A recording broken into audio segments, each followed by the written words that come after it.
Utikana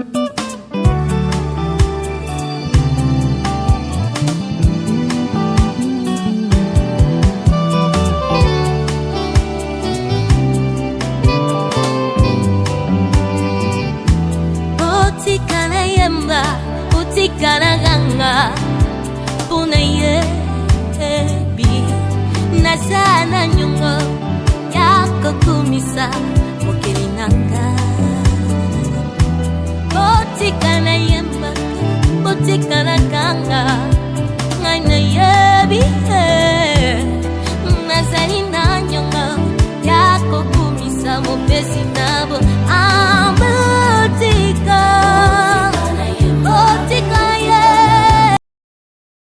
Ok, bana nzambe, nzamba pambula yo, nzamba visite yo.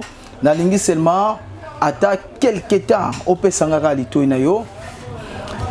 Ekoza vraiment malamu ekosunga yo penza na ma prédication o toza ko partager na temps oyo. Maintenant, makom na nzambe zo bisabiso na Genèse chapitre na yango premier. Genèse chapitre na yango premier, verset premier. Tozo senga na lecteur atangela biso parce que nalingi na fungola moi makambo moko makambo nalingi na fungola eza vraiment un peu sérieux. Lecteur akotanga biso Genèse chapitre 1 verset 1er toko landa totangi na Genèse chapitre 1er verset 1er Bible. OK. Au commencement Dieu créa le cieux et la terre. Na ebandeli nzamba créé ton nzamba sali likolo na se. La terre était informe et vide.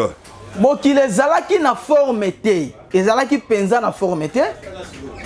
Il y avait des ténèbres à la surface de l'abîme. Ba komi na nzambe zo ba molili ezipaki vraiment mokili. Et l'esprit de Dieu se mouvait au-dessus des eaux. Makomelobi molimo ya Yahweh nzambe esprit de l'Éternel molimo ya Yahweh nzambe ezotambola likolo ya mai. Dieu dit nzamba zoloba que la lumière soit mpole ezala et la lumière fit. Bible zoloba mpole pezali. Dieu vit que la lumière était bonne. Nzambe amoni ke mpole eza malamu. Et Dieu sépara la lumière d'avec le ténèbre. Nzambe ayeko kabola molili na lumière. Dieu appela la lumière jour. Zamba yeko benga lumière nde mokolo. La lito suka wana nalingi na fungola yo quelque chose oyo peut-être oyo kana yo mais aujourd'hui on comprend mais aujourd'hui on comprend ngo na formule on a zobisa yo.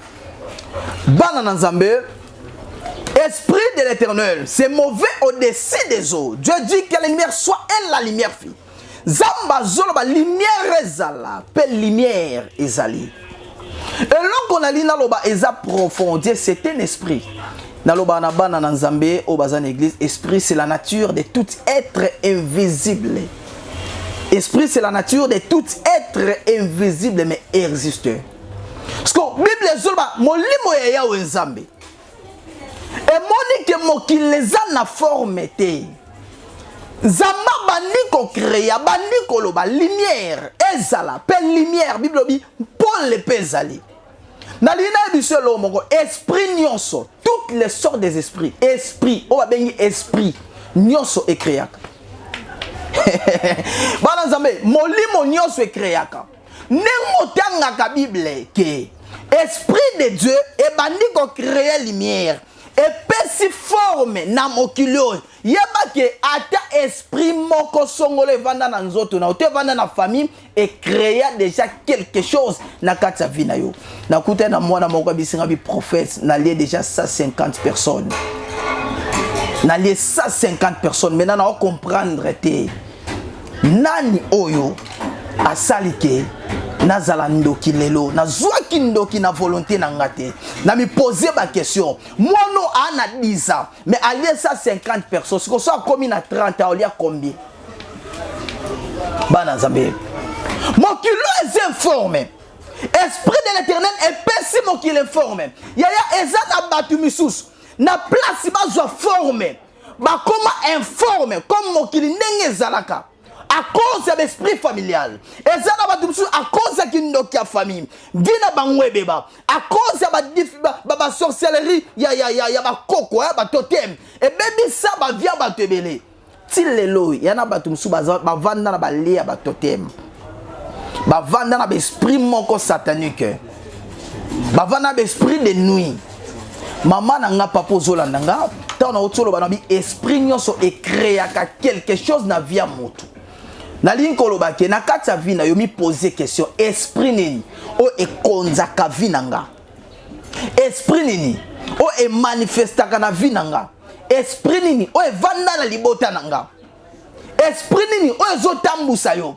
Jésus zotuna ndeko moko bi kombono ezanani. Ndeko azwebi sanzamba bino. Kombo nanga eza légion. Kombo nanga eza légion. Na mi poser ma question. Muto yo azana mai na makila. Kombo ne comme légion. Yaya esprit eza capable de modifier identité na yo. Eza na bato bele bazalaka na bozui. Mais ba comprendre que aujourd'hui bozui ezala lisouté. Eza na bato bele ozalaka na libala na yo. Mais lelo comprendre ka te libala beba oko attaque ezala ka te. E bele ya bato vie beba à cause ya esprit satanique.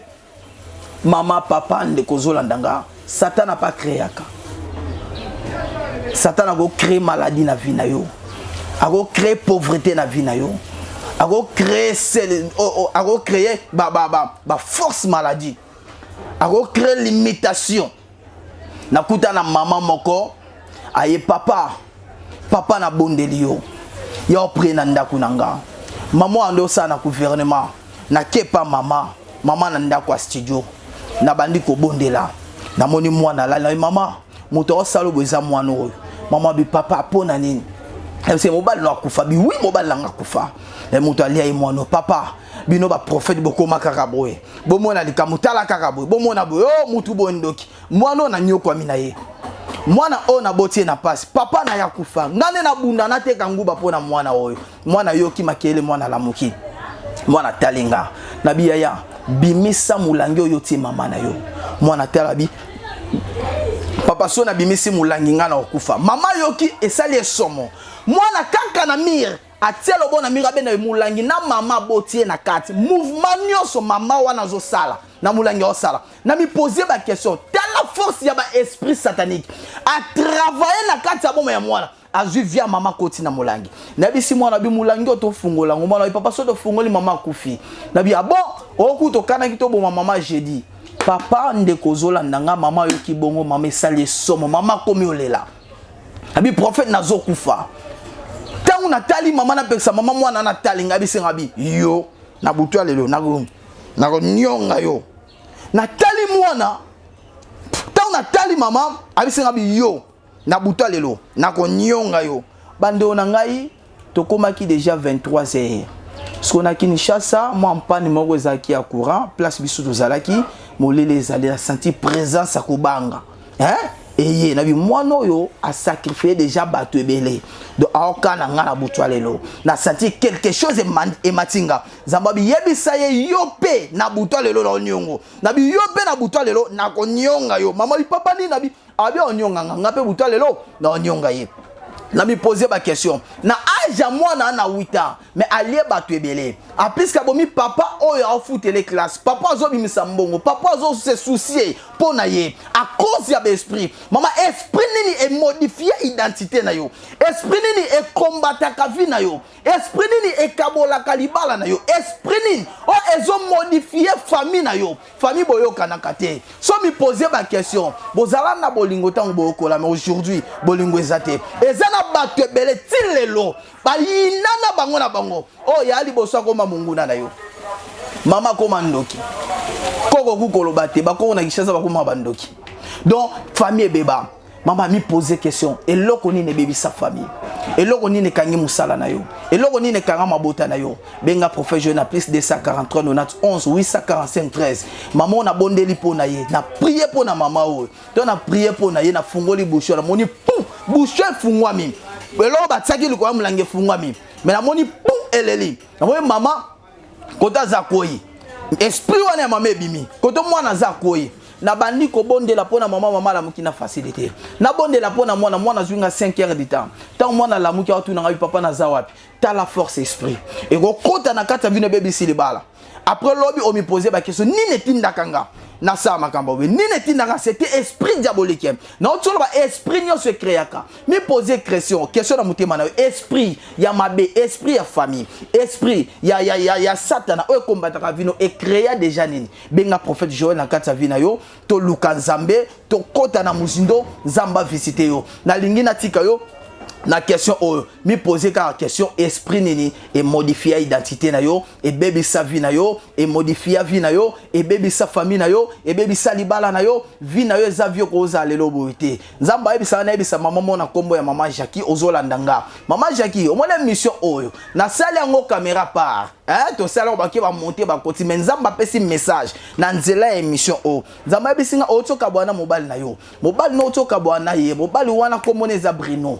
mais nzamba ebisinga na ebisa il faut bondela makasi na 4 via mobile na yo mwasi moka kuta na ye mobile no na poto mais mwasi kuta na za mwasi Kinshasa auto zwa mwasi wana kangele lupango bali amimi mwasi na poto na miso na loba mobile no malade nzamba bina ebiso il faut bondela mingi bondela mi parce que mobile wana za mobile vie na yo ba combattre à cause ya famille do bitumbano za na niveau famille à cause ya esprit za na famille de combattre vie na benga prophète Joël Ozwakimia nzamba pambola yo kanga eloko na lobi esprit nini eza ko modifier identité na yo na saki maloba ka place oza nazo saka maloba nzamba modifier yo na kombo na Yesu Kristo nazo saka maloba nzamba peso valeur nazo saka maloba nzamba bimiso na libulu ya esprit familial nzamba bimiso na kati ya ba demo ya famille nzamba bimiso na kati ya ba lié songolo ba kotisa yo na ebisa batu eza na sorcellerie familiale eza na sorcellerie d'avenir eza na sorcellerie di parcelle